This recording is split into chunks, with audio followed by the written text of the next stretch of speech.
पटेल प्रहलाद भाई। नमस्कार। World news में आज डोमिनिकन गणराज्य में मंगलवार रात एक नाइट क्लब में भीषण हादसा हुआ।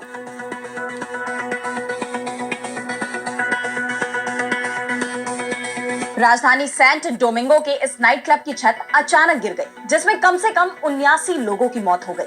मृतकों में कई जानी मानी हस्तियां भी शामिल हैं। इस हादसे ने सबको हैरान कर दिया है, क्योंकि छत एकदम कैसे गिरी ये समझ नहीं आ रहा। तो नाइट क्लब में 79 लोगों की मौत, जिम्मेदार कौन?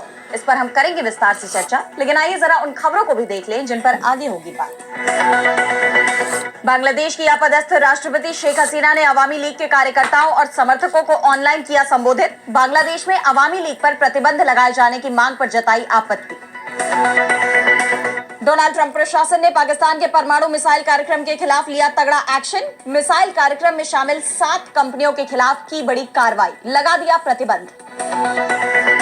इजराइल की अदालत ने प्रधानमंत्री बेंजामिन नेतन्याहू के फैसले पर लगाई रोक। आंतरिक सुरक्षा एजेंसी के चीफ को हटाने का सरकार ने दिया था निर्देश। और चलते चलते में देखेंगे, जापान ने किया तकनीक में कमाल। 6 घंटे में 3D प्रिंटिंग तकनीक से एक रेलवे स्टेशन को खड़ा किया। इन सभी खबरों पर हम आगे विस्तार से करेंगे बात, लेकिन पहले एक नजर हेडलाइंस पर। चीन पर अमेरिका का तीसरा टैरिफ अटैक, 104% लगाया टैरिफ, कहा जवाबी कार्रवाई चाइना की गलती थी। पाकिस्तान ने बैसाखी के लिए रिकॉर्ड संख्या में दिया भारतीयों को वीजा। पाकिस्तान भारत धार्मिक प्रोटोकॉल समझौता 1974 के तहत 3000 सिख तीर्थ यात्रियों को पाकिस्तान जाने की है इजाजत। सरकार ने इस बार जारी किए 6751 वीजा। दक्षिण कोरिया उत्तर कोरिया फिर हुए आमने सामने। दक्षिण कोरिया की सेना ने उत्तर कोरियाई सैनिकों पर चेतावनी के तौर पर चलाई गोलियां। ट्रंप के खिलाफ खड़ा हुआ यूरोपीय संघ में 27 देशों का समूह, अमेरिका पर लगाएगा 25% जवाबी tariff. Wondering how much a new colored tub or तो डोमिनिकन गणराज्य की राजधानी सेंटो डोमिंगो में मंगलवार रात एक नाइट क्लब में भीषण हादसा हो गया। इस नाइट क्लब की छत अचानक गिर गई, जिससे लगभग 79 लोगों की मौत हो गई। हादसे में 160 लोग घायल बताए जा रहे हैं। वहीं मलबे में दबे कई लोगों की तलाश अभी भी की जा रही है। बचाव कार्य अभी भी जारी है। घायलों को अस्पताल भेजा गया है। बताया जा रहा है कि हादसे के दौरान क्लब में 500 से 1000 लोग मौजूद थे। बता दें कि सेंटो डोमिंगो के फेमस जेट सेट डिस्कोथेक में मशहूर गायक रूबी पेरेज के कॉन्सर्ट के दौरान अचानक नाइट क्लब की छत ढह गई। मृतकों में एक मशहूर गायक, मोंटे क्रिस्टी स्टेट की गवर्नर और बार major league baseball pitcher Octavio Dotel भी शामिल है। 7 बार major league baseball all star रहे नेल्सन क्रूज की बहन नेल्सी क्रूज भी इस हादसे का शिकार हुई है। उन्होंने अस्पताल में दम तोड़ा, लेकिन उन्होंने ही सबसे पहले हादसे की जानकारी डोमिनिकन राष्ट्रपति लुइस अबिनाडर को दी थी और फोन करके बताया कि वे नाइट क्लब में मलबे के नीचे दबी हुई हैं। उन्होंने फर्स्ट लेडी राकेल अब्राजे को भी फोन किया था। इसके बाद ही बचाव अभियान शुरू हुआ था। सिंगर रूबी पेरेज भी हादसे में घायल हुए हैं। इमरजेंसी ऑपरेशन सेंटर के डायरेक्टर जुआन मैनुअल मेंडेज ने हादसे की जानकारी दी। राष्ट्रपति लुइस अबिनाडर के प्रवक्ता होमेरो फिगेरोआ ने हादसे की पुष्टि की और बताया कि छत गिरने के कारणों के बारे में अभी पता नहीं चला है, लेकिन हादसे की जांच के आदेश दे दिए गए हैं। करीब 50 साल पुराना नाइट क्लब है, तो छत के जर्जर होने और लापरवाही बरते जाने का शक ज्यादा है। जांच करके दोषियों के खिलाफ कड़ी कार्रवाई की जाएगी। और अब बढ़ते हैं अगली खबर की तरफ, जहां हम बात करेंगे बांग्लादेश की।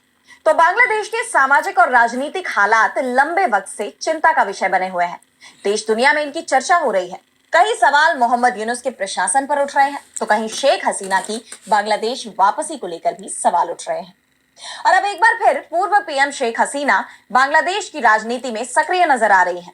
उन्होंने यूनुस सरकार पर तीखा हमला बोला है। हसीना ने कहा कि मोहम्मद यूनुस के पास देश चलाने के लिए कोई संवैधानिक आधार या जनादेश नहीं है। उन्होंने आरोप लगाते हुए कहा कि मोहम्मद यूनुस ने विदेशी धन के जरिए एक सुनियोजित योजना के तहत सत्ता हासिल की और छात्रों के साथ ही लोगों को भी गुमराह किया।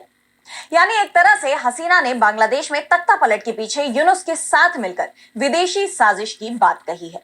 शेख हसीना का ये बयान उस दौरान आया जब वो अपनी पार्टी अवामी लीग के कार्यकर्ताओं और समर्थकों को ऑनलाइन संबोधित कर रही थी। इस दौरान उन्होंने बांग्लादेश में अवामी लीग पर प्रतिबंध लगाए जाने की मांग पर भी कड़ी आपत्ति जताई। दरअसल बांग्लादेश में लोकतांत्रिक तरीके से चुनाव कराने की मांग जोर पकड़ रही है और इस बीच अंतरिम सरकार की तरफ से अवामी लीग पर प्रतिबंध लगाने की मांग की गई, जिसे लेकर शेख हसीना भड़क गई।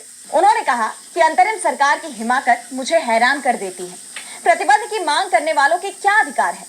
यूनुस खुद एक फांसीवादी हैं। उन्होंने उन श्रमिकों, शिक्षकों, छात्रों और अन्य लोगों पर निर्मम कार्रवाई की जो अपनी उचित मांगों के लिए अभियान चलाने की कोशिश कर रहे थे। हसीना ने यूनुस सरकार को कड़ी चेतावनी देते हुए कहा कि उनकी पार्टी कोई परजीवी नहीं है या बाढ़ के पानी के साथ नहीं उभरी। जिस देश में वे अब रहते हैं उसका नाम भी बोंगो बंधु शेख मुजीब ने ही दिया है।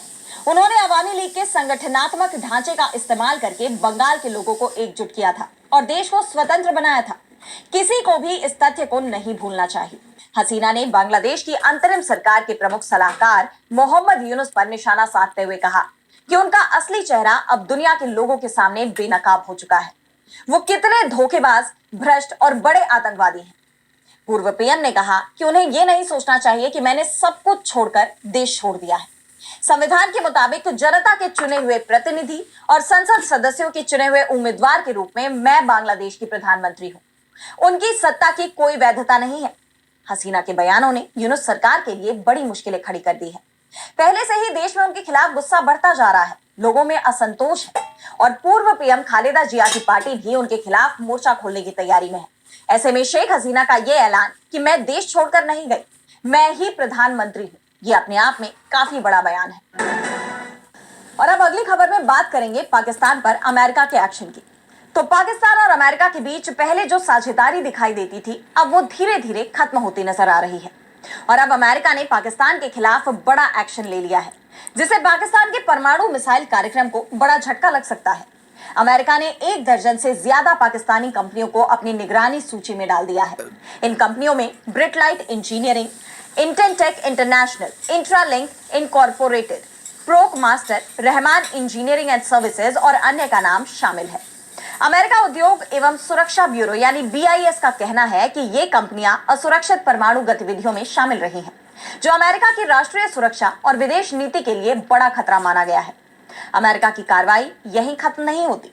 इसके साथ ही 7 दूसरी कंपनियों को पाकिस्तान के बैलिस्टिक मिसाइल कार्यक्रम में योगदान के कारण अमेरिका से प्रतिबंधों का सामना करना पड़ रहा है, जिनमें बिजनेस कंसर्न, ग्लोबल ट्रेडर्स और लिंकर्स ऑटोमेशन प्रमुख रूप से शामिल है। दरअसल अमेरिका का यह फैसला निर्यात प्रशासन विनियमों यानी EAR में हाल ही में किए गए बदलावों के बाद आया है।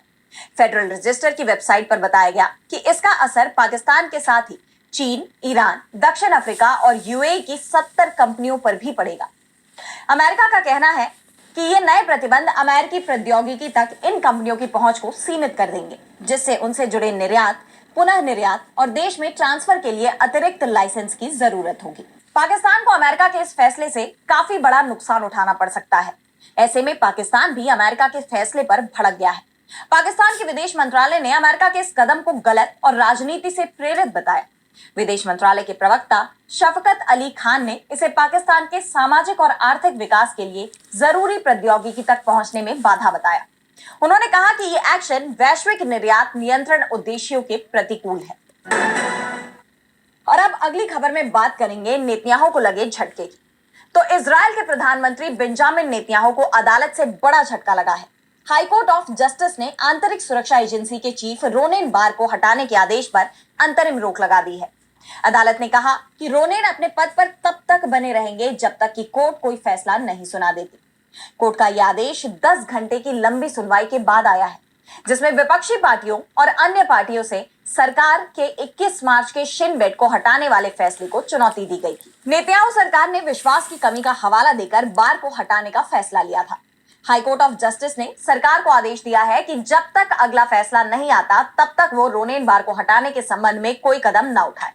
कोर्ट ने यह भी कहा है कि इस दौरान सरकार किसी भी नए चीफ का ऐलान भी नहीं कर सकती और ना ही किसी कार्यवाहक प्रमुख की नियुक्ति करेगी।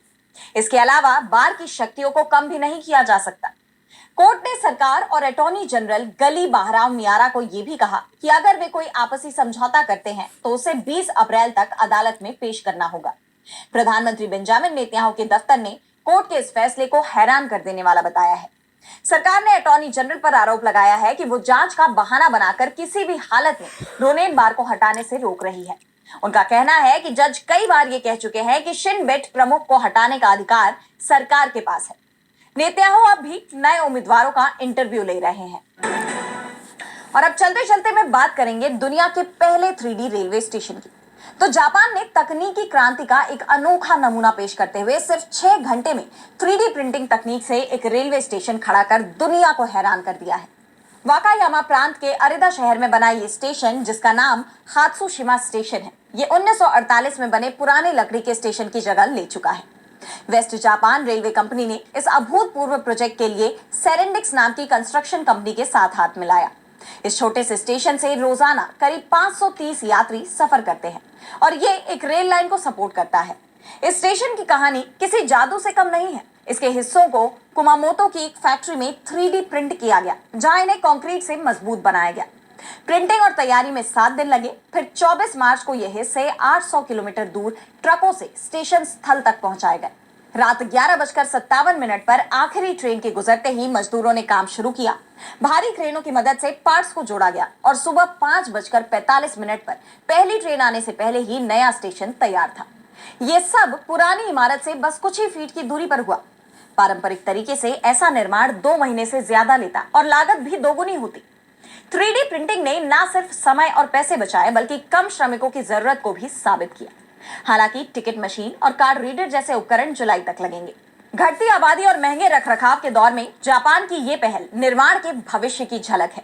ये तकनीक सस्ते, तेज और टिकाऊ ढांचों का वादा करती है।